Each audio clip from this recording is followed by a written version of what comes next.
May nakita po akong isang post sa Facebook. Sabi po niya, suggestion para sa Christmas party reunion games. Ano daw po? Unang-una, agawan ng lupa. Yan, no? Pangalawa, no? Palayuan ng narating sa buhay. Oo nga naman, no? Payabangan. Minsan, nangyayari po yan sa reunion, di ba? Sabihin nung isa, kami pumunta ng Boracay, no? Siyempre, yung iba hindi magpapatalo, ay, kami pumunta ng Hong Kong, no? Yung iba hindi magpapatalo, kami pumunta ng Europe. Ikaw hindi ka na lang umiimik, bakit? Doon ka lang sa tabi-tabi na swimming pool, hindi po ba? No? Meron din po, ilahan pababa. Opo, di ba? No? Minsan, pinamaliit natin yung ating mga kamag-anak, di po ba? Tayo po mismo, hinuhusgahan natin sila. Meron pa po, pagalingan ng anak. Pinagmamalaki. Sinasabi, yung anak ko, nag-aaral yan sa Maynila. Tapos sasabihin ng isa, wala ka doon sa anak ko, nag-graduate na, board passer. No? Sasabihin ng isa, yung anak ko, binili kami ng bagong sasakyan. Pero ikaw na nagluluto doon sa likod, sa kusina, hindi ka makarelate. Hindi po ba? No? Ano pa po? Paramihan ng pera. Pagandahan ng sasakyan. Oo nga po, no? Di niyo po napansin, pag reunion, dyan nilalabas yung bago nilang sasakyan. Kaya nga ikaw na naka-tricycle lang, naka-bisikleta, naka-motor, minsan nahihiya ka na lang. At ano pa po? Ito pa. Sumbatan. Palagi tinatanong, ano ba ang naiambag mo sa pamilyang ito? Minsan, nilalait natin yung kinokontribute ng iba. Ano yung dinalang pagkain? Kanin lang, no? Ano yung dinonate? Ano yung tinulong sa mga raffle natin? No? Tuwalya? Anyo? Di po ba? Alam niyo po bakit ang Pasko nagiging malungkot? Dahil din sa atin. Hindi nagiging merry ang Christmas dahil meron tayong mga ginagawang kasamaan. Dahil meron pa rin tayong pagkukulang sa bawat isa. Alam niyo po bakit hindi nagiging masaya ang Pasko? Dahil may iba pa rin sa atin may kataasan ng loob. Amen? Mga kapatid, tayo po ay inaanyayahan. Kung gusto mong maging masaya ang iyong Pasko, mag-umpisa kang unang-una sa pagpapakumbaba. Amen? Pangalawa, sa pagsisisi ng ating mga kasalanan.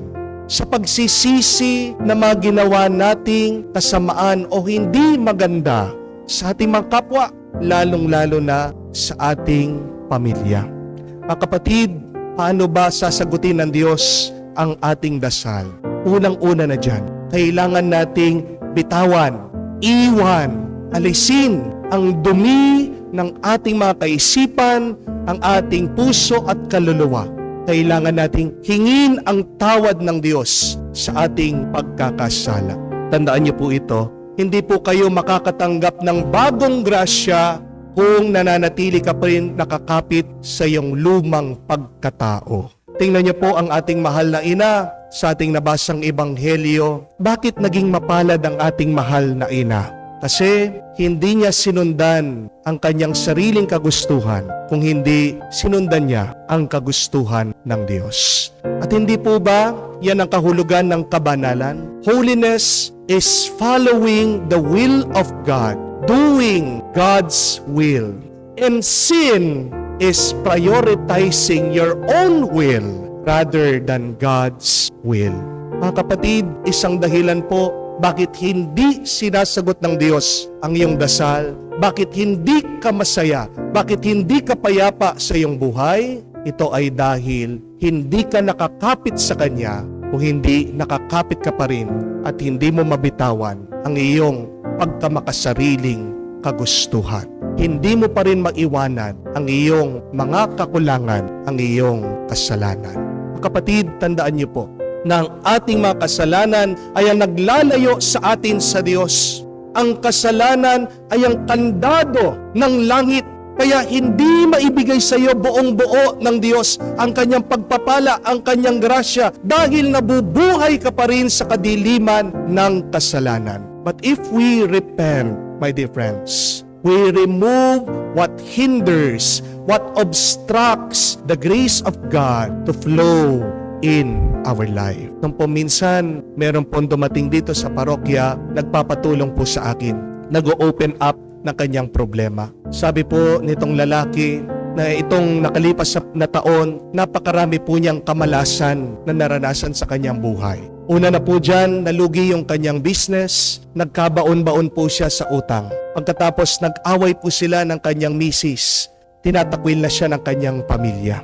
Habang siya po ay nagkukwento sa akin, may napansin po akong nasabi niya. Tinatanong sa akin, Father, hindi po kaya nararanasan ko yung mga masasamang bagay na ito ay dahil sinumpa ako ng aking ina. Bakit naman? Tanong ko po sa kanya. Kasi po nag-away kami ng nanay ko at iniwan ko po siya. Bago ko po siya iniwan, narinig ko po, sabi niya, sinusumpa kita. Gusto kong makita kita na gumapang sa hirap. Yun po siguro yung dahilan, no, Father? Bakit po hirap na hirap po ako ngayon? Sabi ko po dito sa tao, naghihirap po kayo hindi dahil sinumpa kayo ng ina nyo. Kayo po ay nagkakaroon ng maraming problema dahil may galit kayo sa inyong ina. Dahil hindi maayos ang inyong relasyon. Dahil may kasalanan kayo sa inyong minamahal. Kung maaalis mo lang yung kasalanan na yon, kung magkakasundo kayo, kung magkakaayos kayo, kung mapapatawad mo ang iyong ina at mapapatawad ka niya, magkakaroon kayo ng kapayapaan. At pagpayapa kayo, diyan babalik ang grasya, ang pagpapala ng Diyos sa iyong buhay. Mga kapatid, ano po ba ang nagiging dahilan? Bakit hanggang ngayon wala ang grasya ng Diyos sa atin? Yan ay ang sandahilan. Dahil merong malaking balakid. Dahil may pabigat sa ating buhay. Dahil nakasara ang langit sa atin. Ang dahilan ay ang ating mga kasalanan na hindi pa rin pinagsisisihan ngayon. Habang tayo po ay nagpapasalamat sa Diyos sa kanyang pagmamahal, napakahalaga po, hingin natin ang kanyang patawad. Amen? Hingin din po natin ang patawad ng iba. Isa pong pinakamagandang regalo na pwede natin matanggap ngayong Pasko, ay ang mapatawaran. Amen? Isang napakagandang grasya na pwede nating maranasan ay yung makapagpatawad din tayo sa iba. Dahil sa pamamagitan po ng kapatawaran, inaalis na natin ang bigat ng ating puso, nililinis natin ang ating kaluluwa. Mga kapatid, sikapin po natin na magpatawad sa iba ngayon pong darating na Pasko. At napakahalaga din po, huwag niyong kalimutan, patawarin niyo din po ang inyong sarili. Amen? Marami po sa atin dito, ang tagal-tagal na, hindi rin mapatawad ang sarili. Ang Diyos, pinatawad na tayo. Ang Diyos, handang magpatawad sa atin. Pero tayo, handa ba tayong magbago?